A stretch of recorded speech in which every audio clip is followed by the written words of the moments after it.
శుభ సోమవారము. ఈరోజు చంద్రశేఖర అష్టకం పఠించుకుందాము. చంద్రశేఖర అష్టకం అనేది మార్కండేయ మహర్షి రచించిన పరమశివుని యొక్క అత్యంత శక్తివంతమైన స్తోత్రము. మృత్యు భయాన్ని తొలగించి ఆయురారోగ్యాలను, సమస్త ఐశ్వర్యాలను, అంతిమంగా మోక్షాన్ని ప్రసాదించే దివ్య స్తోత్రం చంద్రశేఖర అష్టకం. చంద్రశేఖర చంద్రశేఖర చంద్రశేఖర పాహి మాం, చంద్రశేఖర చంద్రశేఖర చంద్రశేఖర రక్ష మాం.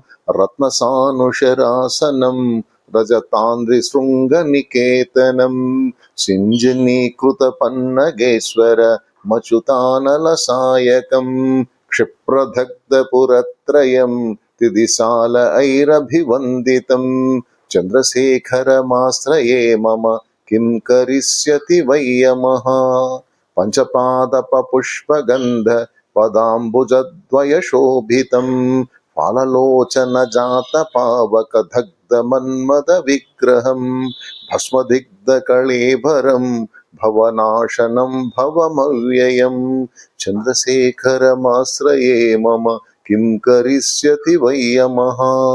మతవారణ ముఖ్య చర్మ కృతోత్తరీయ మనోహరం, పంకజాసన పద్మలోచన పూజిత్రాంగ్రి సరోరుహం. దేవసింధు తరంగ శీకర సిక్త శుభ్ర జటాధరం, చంద్రశేఖరమాశ్రయే మమ కిం కరిష్యతి వై యమః. యక్షరాజసకం శుభ రాక్షహరం భుజంగ విభూషణం, శైలరాజసుతా పరిష్కృత చారువామ కళేబరం.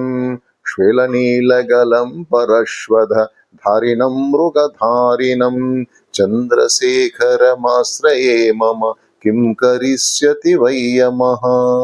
కుండలీకృత కుండలీశ్వర కుండలం వృషవాహనం, నారదాది మునీశ్వర స్తుత వైభవం భువనేశ్వరం. అంధకాంతకమాశ్రితామర పాదపం శమనాంతకం, చంద్రశేఖరమాశ్రయే మమ కిం కరిష్యతి వై యమః. భేషజం భవరోగిణామఖిలాపదామపహారిణం, దక్షయజ్ఞ వినాశనం త్రిగుణాత్మకం త్రివిలోచనం. భుక్తిముక్తి ఫలప్రదం సకలాగ సంగ నిబర్హణం, చంద్రశేఖరమాశ్రయే మమ కిం కరిష్యతి వై యమః. భక్తవత్సలమర్చితం నిధిమక్షయం హరిదంబరం, సర్వభూతపతిం పరాత్మరమప్రమేయమనుత్తమం. సోమవారిన భూహుతాశన సోమపానిఖిలాకృతిం, చంద్రశేఖరమాశ్రయే మమ కిం కరిష్యతి వై యమః. విశ్వసృష్టి విధాయినం పునరేవ పాలన తత్పరం, సంహరంతమపి ప్రపంచమశేషలోక నివాసినం. క్రీడయంతమహర్నిశం గణనాథయూధ సమన్వితం, చంద్రశేఖరమాశ్రయే మమ కిం కరిష్యతి వై యమః.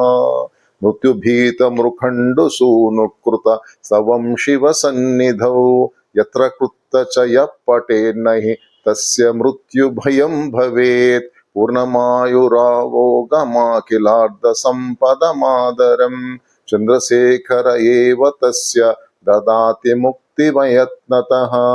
చంద్రశేఖర చంద్రశేఖర చంద్రశేఖర పాహి మాం, చంద్రశేఖర చంద్రశేఖర చంద్రశేఖర రక్ష మాం. ఓం నమః శివాయ.